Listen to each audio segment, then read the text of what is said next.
오늘 시편 83편도 고난과 위험 가운데에서 부르짖는 기도입니다. 표제를 보면 아삽의 시라고 되어 있습니다. 여러분, 아삽은 다윗과 솔로몬 시대에 성전에서 찬양을 담당한 악장입니다. 성경에서 공식적인 성가대 지휘자 그러면은 가장 먼저 아삽을 떠올립니다. 그러니까 오늘 이 찬양도 성전에서 예배드릴 때 부르기 위해서 만든 찬양입니다. 그런데 그 내용이 100% 기도문입니다.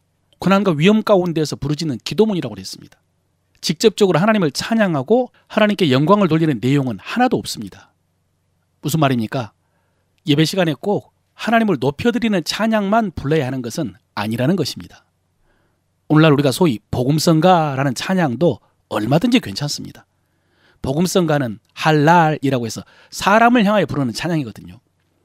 불신자들을 대상으로 복음을 소개하거나 신앙을 고백하고 또 신앙을 권하는 찬양, 또 성도들의 신앙을 위로하고 격려하는 찬양, 또 간구하는 찬양, 이런 것들을 복음성가라고 합니다.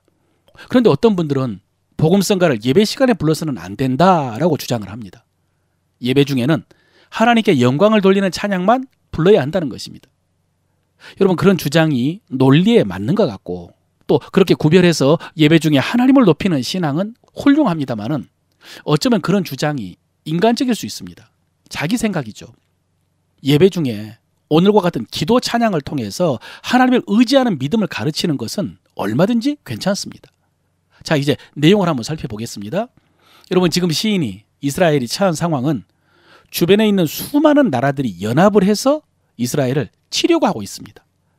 에돔, 모압, 암몬, 아말렉, 블레셋을 비롯해서 10개 나라가 연합 동맹을 했습니다. 그래서 이스라엘을 멸하려고 하는 상황입니다. 8절에 보면 아수르도 그들과 연합하여 룻 자손의 도움이 되었나이다 그랬습니다. 이 연합을 주도하고 있는 나라가 룻 자손, 즉 모압과 암몬이라는 것을 알 수가 있고요. 아수르 제국도 이들에게 힘을 보태고 있다고 그랬습니다. 이런 상황을 보면은 어쩌면 지금의 이스라엘 상황과 똑같은지 모르겠습니다. 주변 대적 원수들의 연합 공격에 이스라엘의 운명은 풍전등화와 같은 상황입니다. 이런 위급한 상황에서 시인은 어떻게 합니까? 하나님께 부르짖습니다. 하나님이여 침묵하지 마소서. 하나님이여 잠잠하지 마소서. 하나님이여 조용히 하지 마소서.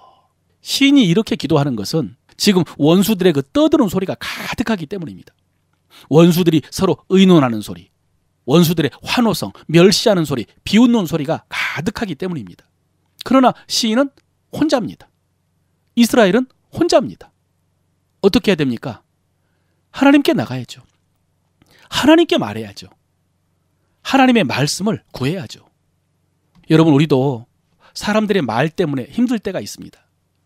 사람들이 모여서 나를 향하여 수군거릴 때, 그런데 나는 혼자일 때, 그럴 때 어떻게 해야 됩니까? 하나님께 말해야죠. 하나님께 부르짖어야죠. 그리고 하나님의 말씀을 구하고 하나님의 말씀에 귀를 기울여야죠. 오늘 시인은 기도하면서 9절부터 이렇게 기도합니다. 주는 미디안에게 행하신 것 같이 기손 시내에서 시스라와 야빈에게 행하신 것 같이 그들에게도 행하소서. 그들은 엔돌에서 패망하여 땅에 거름이 되었나이다. 그들의 귀인들이 오렙과 스엡 같게 하시며 그들의 모든 고관들은 세바와 살문나와 같이 되게 하소서. 이렇게 부르짖었습니다. 여러분, 이것은 다 사사기에 나오는 사건들입니다.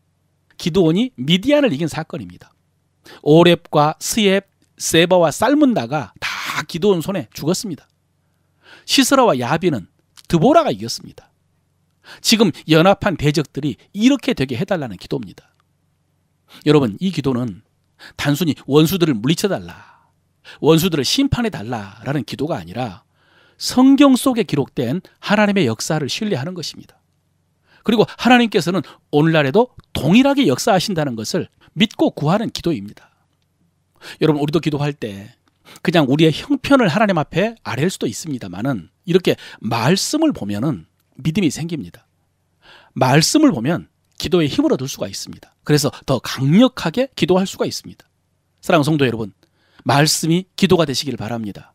또 여러분의 기도의 기초가 말씀이 되시길 바랍니다. 마지막으로 시인은 이렇게 기도합니다. 16절 이하예요. 여호와여 그들의 얼굴에 수치가 가득하게 하사 그들이 주의 이름을 찾게 하소서. 그들로 수치를 당하여 영원히 놀라게 하시며 낭패와 멸망을 당하게 하사 여호와라 이름하신 주만 온 세계의 지존자로 알게 하소서 그랬습니다. 시인은 단지 우리를 구원해 달라라고 기도하는 것이 아니라 대적들이 하나님을 알게 해달라는 것입니다. 하나님만이 온 땅의 지존자인 것을 대적들이 알게 해달라는 기도입니다. 하나님의 이름, 하나님의 영광을 위한 기도입니다. 여러분, 사실은 이것이 기도의 궁극적인 목적입니다. 이것을 잊지 말아야 됩니다. 내 형편이 어렵고 내 형편이 급하고 그래서 하나님께 도와달라고 기도하고 있지만 정말로 중요한 것은 하나님의 영광입니다. 이것을 항상 염두에 두어야 됩니다.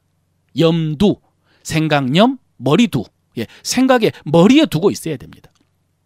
그래서 주님께서 제자들에게 기도를 가르쳐 주실 때에도 가장 먼저 가르쳐 주신 기도가 하늘에 계신 우리 아버지, 아버지의 이름을 거룩하게 하소서였습니다. 아버지의 이름을 거룩하게. 여러분, 이것이 가장 우선순위가 되어야 한다는 것이죠. 그래서 예배할 때만 하나님의 영광이 아니라 일할 때도, 기도할 때도 하나님의 영광을 위해서. 여러분, 이것이 우선순위가 되면은 역시 더 큰 확신을 가지고 기도할 수 있고 또 하나님께서 응답해 주실 줄로 믿습니다.